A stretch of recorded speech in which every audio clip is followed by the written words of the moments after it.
Welcome to the In Full Swing YouTube channel.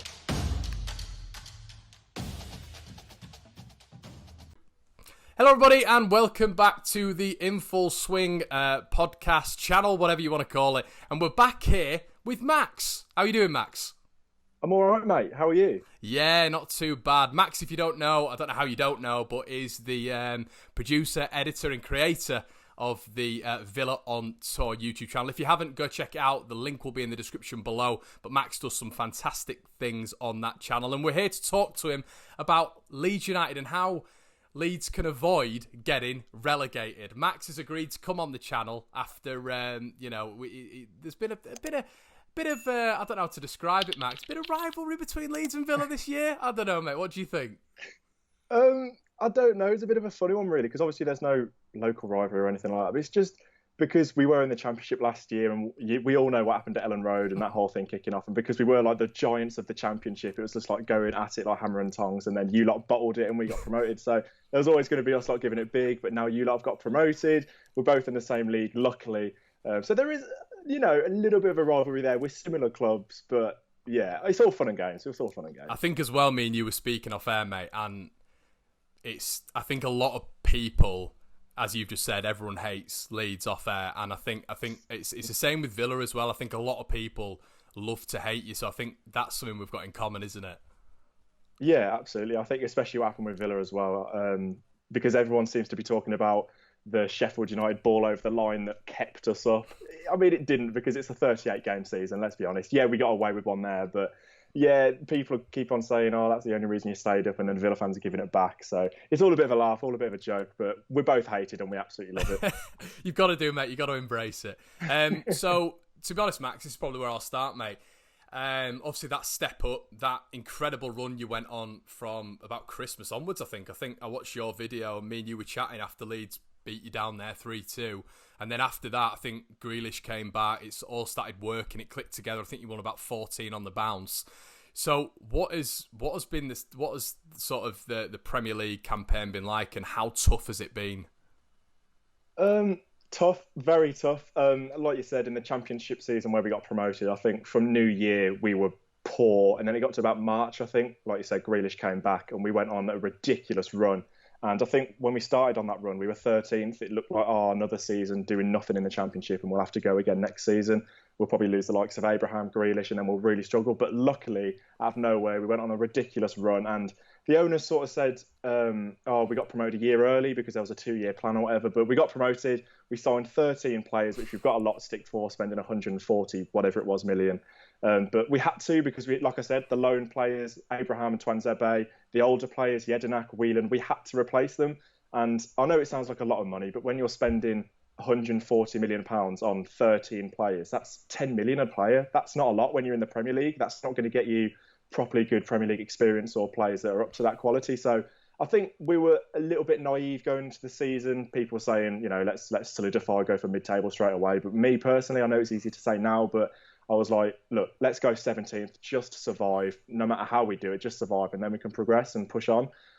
So it was really tough. I think we started okay, but I just think our defence was really poor at the start of the season. Like, we were scoring goals for fun, and then since lockdown, it was like the other side of the table, because we couldn't score goals, but our defence was a little bit better. So it's a struggle of a season. It was really, really tough, but we got there in the end, and hopefully next season will be a little bit easy for us. That's it, mate. I think, yeah, you'd expect it's always that second season syndrome, isn't it? I think we saw it with Reading years ago, and they got 106 points, and then went up to the Premier League. They were brilliant the first year, and then the next year. That's why it's going to be really interesting with Sheffield United, and we'll touch on them in a bit. But how important do you think Grealish has been to your season? Look, I'm not going to sit here with claret and blue tinted spectacles. I know he's the main reason that we have survived. Look, if we didn't have Jack Grealish, a player who's arguably worth 60, 70, 80 million pounds, we wouldn't be in the Premier League right now. He's our player of the season. He's our top scorer, top assister, most minutes played, whatever. He's your man. So I think it's been a real tough season for Grealish, because he's playing with players that just simply are not on his level. And I don't think you could blame him if he got frustrated or annoyed. And he probably has done, like I said, because the players around him aren't as good as he is. So look, he's 100% the reason we stayed up. And it's going to be really, really tough to keep him. But he's such a fantastic player. The way he creates goals, the way he scores goals, he gets in those positions. And I think some points this season we've seen him get that frustrated and drop really, really deep and try and collect the ball off the centre halves, which is frustrating as a fan because you need a player like Jack Grealish, who is our main man, to be forward near the striker. And we haven't had a striker this year who's looked decent by any stretch of the imagination. So like I said, it's been really, really tough for Jack Grealish, but he's such a fantastic player. And we were speaking off air before, you were saying you'd love a player like Jack Grealish. I think every club would, because everyone loves to hate him because he dives all the time and he's always on the floor and he's a greasy hair and etc. and things like that. But he's such a fantastic player. And when he's on your side, he's an absolute joy to watch. The way, I think a stat came out this morning, it was like he's dribbled the ball more distance than anyone else in the top 5 leagues, which is ridiculous. He's just an absolute pleasure to watch, and hopefully we can keep hold of him, but it's going to be a tall order. Yeah, I think it will, mate. I think you're right. It's going to be one of those. I mean, how would you see Villa being able to? I know this is difficult for you, obviously not head of recruitment, but how would you go about sort of replacing Grealish? Can you replace him? Oh, I don't think that's the thing. People in the Sky seem to tweet every 5 minutes how much is Jack Grealish worth, and it's like, well, Arsenal fans, United fans are saying 30, 40, 50, but to us, he's priceless because he's the hometown boy. He's from Birmingham. He's come through the academy, and I don't think we could replace him in terms of that because we're not going to get a player who's going to come through the academy and take Villa by storm like Jack Grealish for years at best.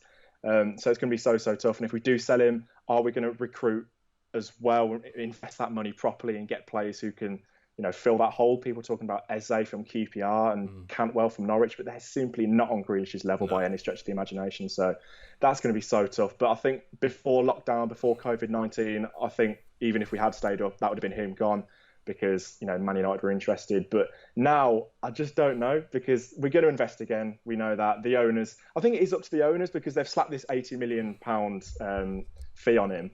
And if Grealish wants to go, then he will go. But Man United, do they come in? But Bruno Fernandes has been so good, and where's he going to fit in there? Man City, where's he going to fit in there? So I don't know. It's a question of, are the clubs going to come in for him, and are they going to have the money for him? But I think the ball's in our park. I think it's up to the owners at the minute. So I'm genuinely 50-50 on it. I really couldn't tell you if we're going to keep him or not, but I'm really hoping so. And I know you've been obviously a Premier League club, and I was speaking to Chris Reeve from Talk Norwich City, and I've done something similar with Chris, and obviously I don't expect the Premier League boys to be looking at the Championship. So I mean, if you haven't seen anything of it, Max, just let me know. But have you been able to sort of watch anything of Leeds this year? Have you seen any games? And if so, have you noticed a sort of difference with Leeds? Obviously we brought in for the first 3 or 4 months Eddie Nketiah, we brought in Elder Costa, Ben White, who's, mate, I mean, wow, different gravy, that kid. And obviously we've lost a big ego in the changing room in Pontus Jansson, as you will know. Have you sort of seen any differences in Leeds there, or? Yeah, bits. I think Leeds are known as the bottle jobs. Like, let's be honest. Like the season where we got promoted and you lost to Derby, I think you just lack that you lack that ability just to get over the line because you were so good up until, I don't know when it was, but obviously you were so good and then you sort of faded away, got into the playoffs because it was you and Sheffield United going for it, wasn't it? And you sort of faded away, but it was just that inability to get over the line and properly get the job done. But I think we all knew if Bielsa was going to stay, then surely it's Leeds' year. They couldn't bottle it again. They had the experience. They had that, the group of players staying together and the quality of the players you've got there. Pablo Hernandez is ridiculous. Like you said, Ben White at the back.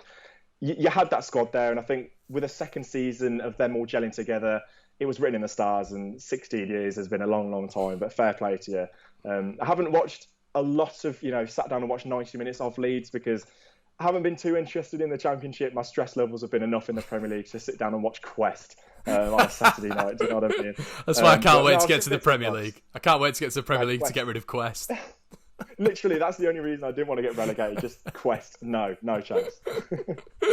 But yeah, mate, it's been a good season. Obviously, finished on 93 points, which has been we finished 12 points ahead of Brentford, 10 points ahead of West Bromwich Albion. So it's been a good season. But I guess the ultimate question is, Max, I know we're speaking off air a little bit, and it's a difficult question once again for you to ask, but we look at Norwich spending 1.1 million, and it is pretty laughable spending 1.1 million, but then Villa going to the other end. But like you said, there was sort of method in the madness.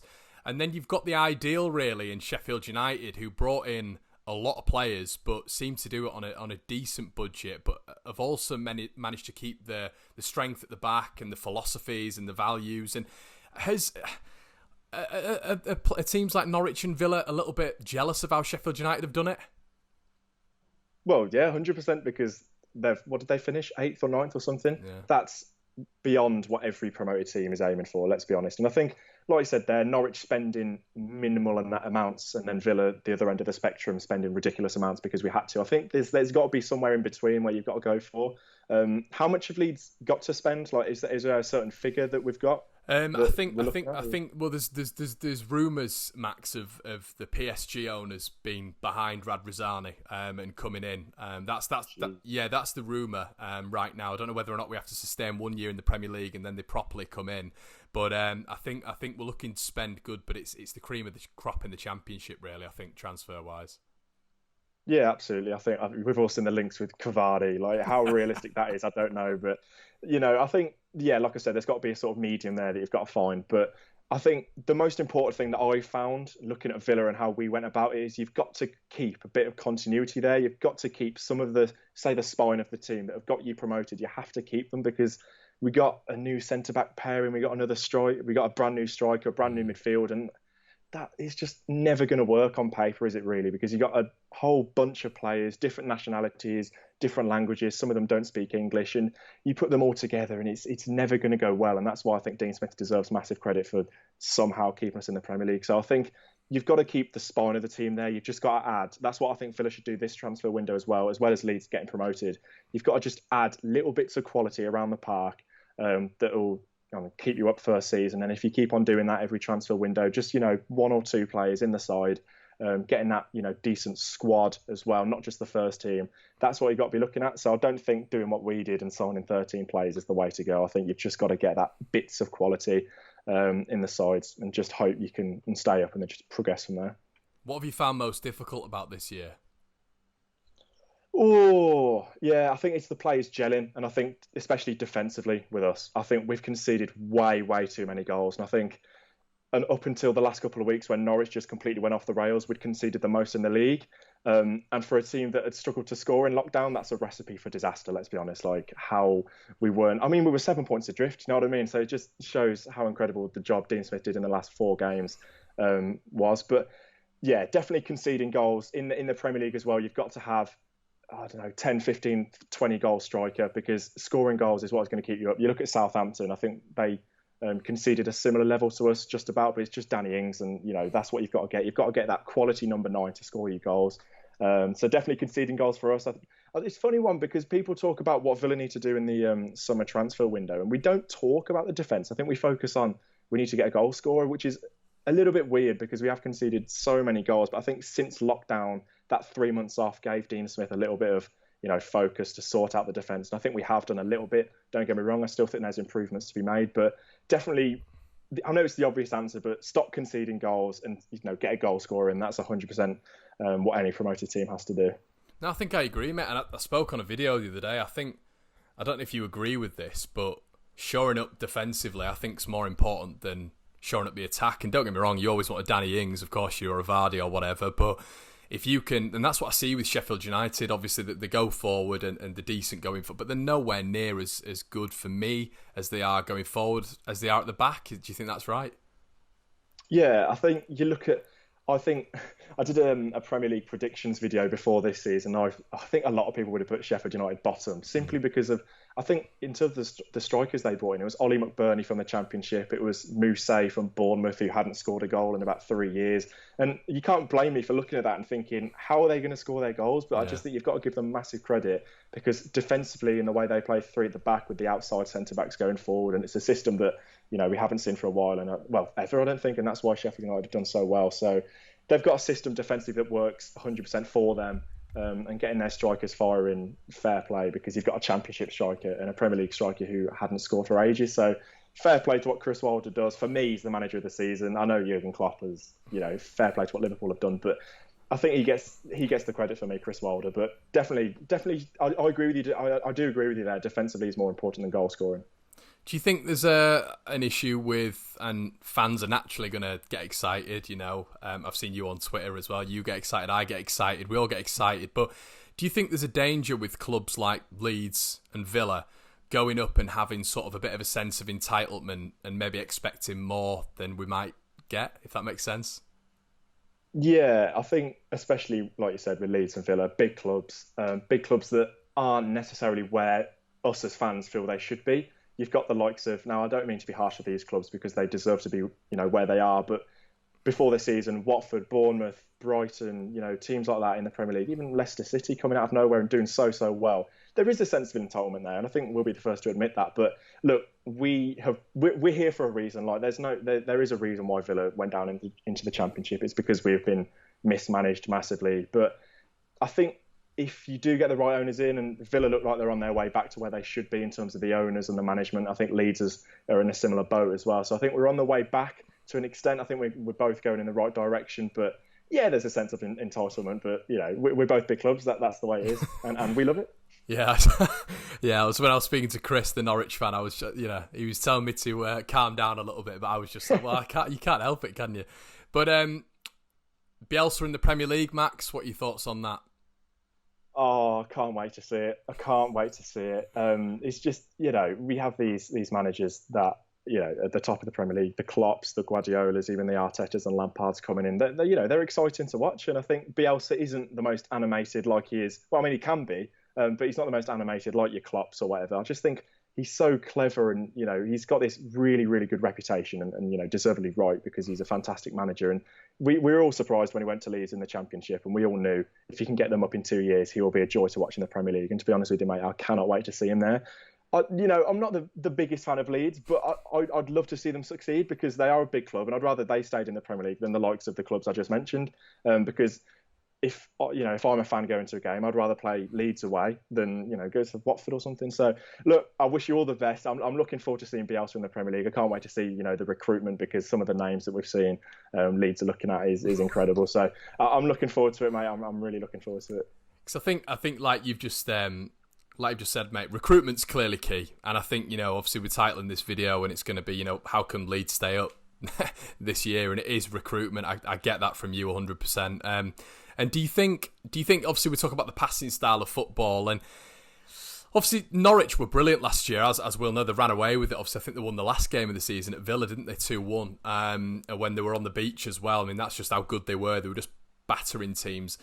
Is that just a question of recruitment then, the fact that they've gone up and maybe not been able to sustain themselves in the Premier League?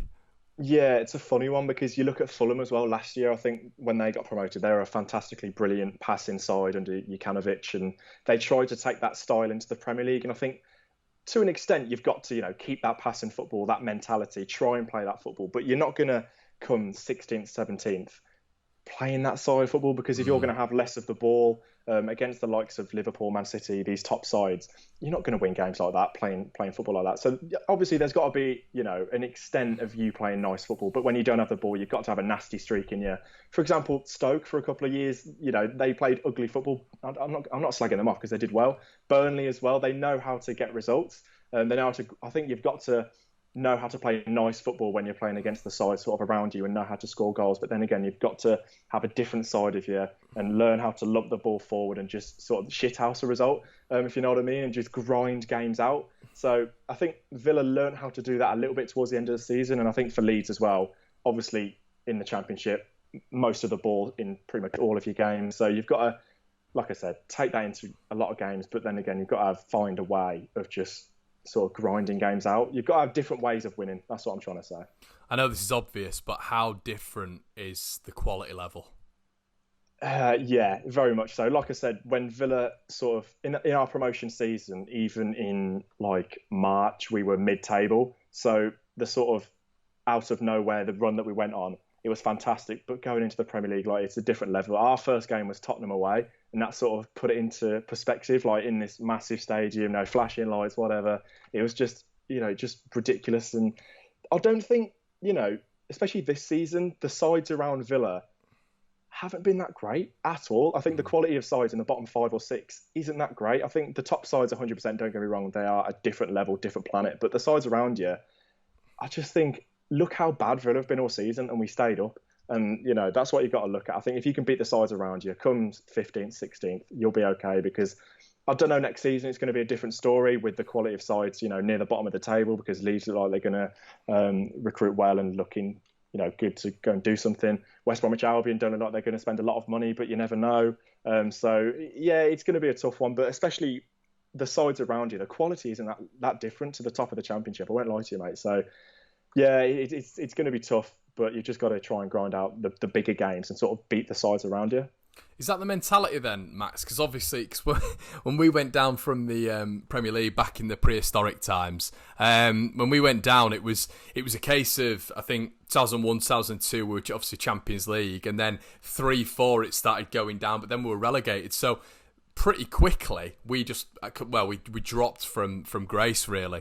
And obviously Villa, when they were sort of like 6th, 5th under O'Neill, they were doing so well. Gareth Barry, Ashley Young and co. Is it sort of difficult to get back up there and know that in a position where you were, and this is probably where the sense of entitlement creeps in, but positions where you were, is it difficult to now know that you're in a mini-league? It's a mini-league between the bottom 6, really. Yeah, there's definitely mini leagues in there. I think you look at the top 6, top 8, and then you've got the middle teams who aren't really doing anything, and then the bottom sort of 6 or 7. There's definitely mini leagues there, and the mentality is there to beat the sides around you, because I think that's what we did quite well. I think we beat Newcastle, Watford, Norwich twice, etc. But so Max, would you go into games knowing against Man City, against Liverpool, would you just write them off really outright? Well, I think Dean Smith did an interview before the season. He was like, we're going to go to Man City and try and win. I mean, that's easy to say, but it's easier said than done, let's be honest. So I don't think the mentality is, look, we're just going to turn up and roll over and let you beat us. Not by any stretch of the imagination. I think for Villa, that's sort of what I've got used to, because I don't think before we beat Arsenal, second last game of the season, we'd beaten a side in the top 9, which is ridiculous. So no, the mentality isn't to turn up to the big sides and just roll over. It is sort of, sit back and try and nick something. Definitely that's what you can't be, just naive and just say we're going to win at Man City, not by any stretch of the imagination. But yeah, there is many leagues, and you have got to be clever about it. And that's what I think is going to work in Villa's favour, because we've had a year in the Premier League already. The players know what the level is. They know how to sort of try and grind games out. That's what's going to work in our favour. But if you've got a team that comes up that doesn't have a lot of Premier League experience, that doesn't know what to expect, that's where you're going to struggle a little bit. And that's why I think we did struggle this season. It's interesting when you were talking about continuity at the start, because I still look at our side and they've done brilliant this year, but I think you naturally think Stuart Dallas, Luke Ayling, Liam Cooper, Bamford, who I know causes a lot of controversy, but people of that ilk, I think you naturally just think, because you're a Championship club, that you just absolutely shitting yourself for next year when they're coming up against Sterling, Rashford, De Bruyne. You were talking about continuity. Is it still so important to keep those players involved who got you promoted, sort of over quality in a sense? Yeah, I think even if the likes of Ayling, Stuart Dallas, even on the bench, like just have them around the squad, sort of, because if you're getting 15 players like we did that are coming into a dressing room, not just the first 11, a dressing room, and like I said earlier, speaking different languages and coming from different leagues, and not being mates, because I think that group mentality, like Sheffield United had, that's what they were so good at, because they kept the majority of the players from the Championship. They sort of had that group mentality, and they knew each other, they knew how each other played football, etc. So definitely that's important. But I think obviously you've got to, even if it's 2 or 3, I don't think that's an issue. But if you're going, 5, 6, 7 first team players like we did, that's where you're going to start struggling. So I think, yeah, you can obviously bring in a brand new number 9 and try and settle them in as fast as possible. I don't think that'll be an issue, but you've got to be careful. Yeah. There's a very thin line between having decent continuity and then just going all out and just blowing the whole squad out of the water. So yeah, even having these Championship quality players on the bench would be decent, but definitely you've got to improve quality, because if not, you're really going to struggle. Yeah, and we think Bielsa can turn water into wine at the minute, mate. It's just what he's been able to do with he's barely spent any money, and what he's been able to do, and with all the parachute payments that have been in the division, and get a team that's languishing where we were for years and years. Mate, you think you've had it bad? Honestly, I could tell you some story of Histon away and Stockport County away, but yeah, it's been dross, mate. But so does Smith stay for you next year? Yeah, I think so. I think there was a few calls for him to go around Christmas time. But I think who realistically, I mean, it's all good and well saying, look, get rid of him, he's not doing a good job. But realistically, there was no one on the market. People saying Sam Allardyce, and it's like, really? Like, come on, let's be plan. Yeah, like even Watford. Let's talk about Watford. What were they thinking sacking Nigel Pearson? Like that's just ridiculous. I think something fishy's gone on there, because you don't sack a manager who's had a history of great escapes with 2 games to go. Like, you just don't do that. So I think we had to keep him, even if we were 7 points adrift with 3 games to go. Absolutely no one is going to come in with 3 games to go and just pull out 3 wins. And that's why I think, keep Dean Smith. And we did, and it paid off. So I think, he's got to stay. I think the owners are a big fan of him. Obviously, he's a Villa fan as well. The players seem to like him. They like playing under him. I think when he plays nice football. Obviously, when you're in the relegation zone in the Premier League, it's not always easy to play brilliant football, but he's tried his best. I think, obviously, with a year of Premier League management under his belt, I think he'll be a lot more. He'll have learnt a lot going into next season.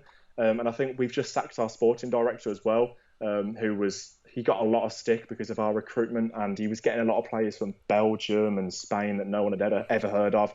I think he was signing players for 6-7 million from the Turkish league, and it was like, that's all well and good with your connections at those places, but at the end of the day, those players didn't succeed, and that's why we struggled so much. So I think we've got a new one in. He's just come in from Copenhagen, so only time will tell how that works out. But I think hopefully Dean Smith will get a little bit more say in terms of transfers and stuff.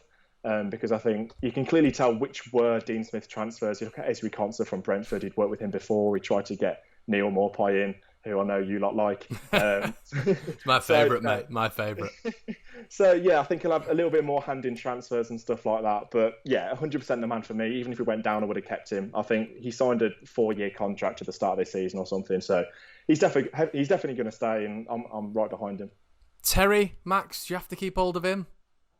He's a weird one, Terry, because he's one of the best Premier League defenders in history, but we've been horrendous defensively all season. So I don't really. Obviously, it's his first year in a management team, so it's, he's still learning. But even still, on the front of it, I don't really know what he's done. But every time a vacancy comes up in the Championship, like Bristol City or Birmingham City, John Terry's linked or whatever. But I don't know. It's up to him at the end of the day. But you've seen Craig Shakespeare, who just left Watford. He's one of the best, right hand man in the country. He works under Ranieri and stuff, and he's a Villa fan as well. So I think you've got. If I was Dean Smith, I'd be looking at Craig Shakespeare, maybe getting him in, a fresh face, keeping the players on their toes. But John Terry is a bit of a funny one, because I don't really know what he offers. But obviously, I don't know what goes on behind closed doors.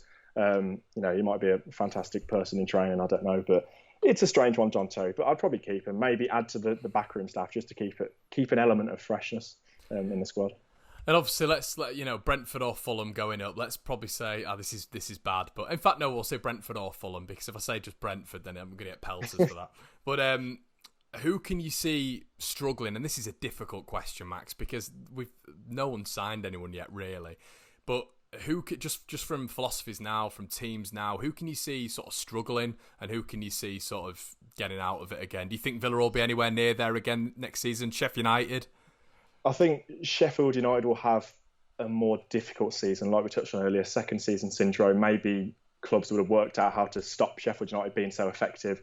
I think Villa, I'd like to say, obviously we'll still be looking over our shoulders at relegation. I'm not going to, say that we're going to be absolutely fine and come 10th. Like, I don't think you came in your own there towards the end, though, didn't you? You really found some form. Yeah, we did, but that was 4 games, and that was the best form of our season. And whether that was pure desperation to try and get out of it, I don't know. But hopefully we can take that form into next season. But I think we are going to be down there, obviously. I think 15th, 16th is what I'd be looking at. Just being safe by March. That's what I'd like. I think Leeds are in a similar boat. I'd like to, come back to this when I've seen who they've signed. But I think Albion will struggle. West Brom, I think John Percy came out and said they've got 20 million to spend, and Pereira went back, so that they've still got to get Pereira in with that 20 million. So I think maybe they'll have more to spend than that. I don't know how true that was, but I think they'll struggle, because I don't think their squad is the best on paper. Brentford and Fulham, I'm not sure. I think whoever comes up out of them two, I think, especially Brentford, their squad will get raided for players, even if they do come up. I think we're looking at Ben Rama for the last 3, whatever it was, years. I think we are now as well. Yeah, literally everyone is looking at every single person in Brentford's squad, because they recruit so well. Yeah. Brentford getting players from the French second division, whatever it is. So they'll get raided, whatever happens. I think Fulham or Brentford will struggle, Brom will struggle. And then, I don't know, could we see a side like Crystal Palace struggle because they were on a horrendous run of form towards the end of the Premier League? So could there be a surprise in there? Like a Watford who came 11th the season before and then they got relegated now. So there could be a surprise in there. It's crazy how it works. And even like you just said, Watford 11th and then they would, Jesus Christ. Max, I'm not going to lie, mate. I'm terrified. I've got over the joy and now I'm just scared. Me too, mate. It doesn't go away. Even us surviving, I'm scared. I just want to see what happens in the transfer window because whether that'll calm me down or not, I don't know. But I just think we need a little bit more quality, 3 or 4 top quality, 25 million plus players. Get them in. But it's going to be a nervous one, mate, for us both. Yeah, definitely. Max, it's been an absolute pleasure, mate. Thank you so much for coming on. You didn't have to. And like I said, I'll put the link to your channel in the description. And yeah, good luck to you, mate. Good luck for next year, and I'm sure we'll. I'll tell you what, Max. One thing I want to touch on before you go. I mean, obviously we're not going to see it a lot, but the atmospheres in the Premier League. I think Leeds. I think we're at a point now, Max, and I've said this to Chris on the other show that'll already be out by now. I've said we've not been touched by tourism, and I know you boys haven't really. 16 years and it's sort of a hardcore fan base that wants to like ignite that spice. We're ready to go to all these places, bring thousands away, thousands at home, like you boys. What's it like? Would I rather be going to Wickham away or would I rather be going to West Ham away? Oh, you look especially at the top 6. I can't going into the season. I was thinking this is going to be dreadful. But my God, mate, it's just people with iPads and selfie sticks. It's just horrendous. It's absolutely horrendous. And I think that's the majority of the Premier League. Obviously, the top 6 is the worst, but even the majority of the Premier League. And I think Villa and Leeds are so lucky to, like you said, have that core fan base that go every week. And I think that's why we're so lucky because the moment that we start seeing these, the tourist style of clubs, and if Villa ever turned into that, I really wouldn't like it because it's just not very nice. The atmospheres in the Championship were better. No doubt about that. I think the Premier League is just saturated with so much money and the TV stuff, and it's just not real fans. So there was, when Villa looked like they were going down, I saw a Man United fan on Twitter saying, "Oh, Villa are going to Wickham away." And I'd much rather go to Wickham away with a quality fan base, a fan base that goes home and away every single week, than go to, I don't know, like a Leicester City where their fans are just like, I can't explain it. It's just, clappers. Yeah, exactly, clappers, and it's just embarrassing and it's really bad. And I think we are quite lucky to have the fan base that we have, because if just going to Man United and seeing it all, mate, in a 76,000 seater stadium and a little pocket of 2,000 Villa fans making all the noise, it's really weird, and I cannot describe how horrible it is. But eventually, when we get back into football stadiums, we probably won't mind at that point, but we'll see. That's it, mate. That's it. Max, I'll speak to you soon, mate. Thank you so much. Guys, please like, comment and subscribe, and go over to Max's channel. And yeah, Max, what are you going to be producing, mate? Just more vlogs into the new season? Yeah, I've been doing, watch-alongs of the video of the matches that I can go to. How long that'll go on for, I'm not sure, but I'll be doing transfer videos, just any Villa-based stuff, basically. That's all I do. So yeah, check it out. Nice one. Will do, mate. Right, I'll see you in a bit, Max. Nice one, mate. Up the Villa. Mate. Cheers for watching, guys. Have an absolutely fantastic day. Don't forget to like, comment, subscribe, and I'll see you tomorrow.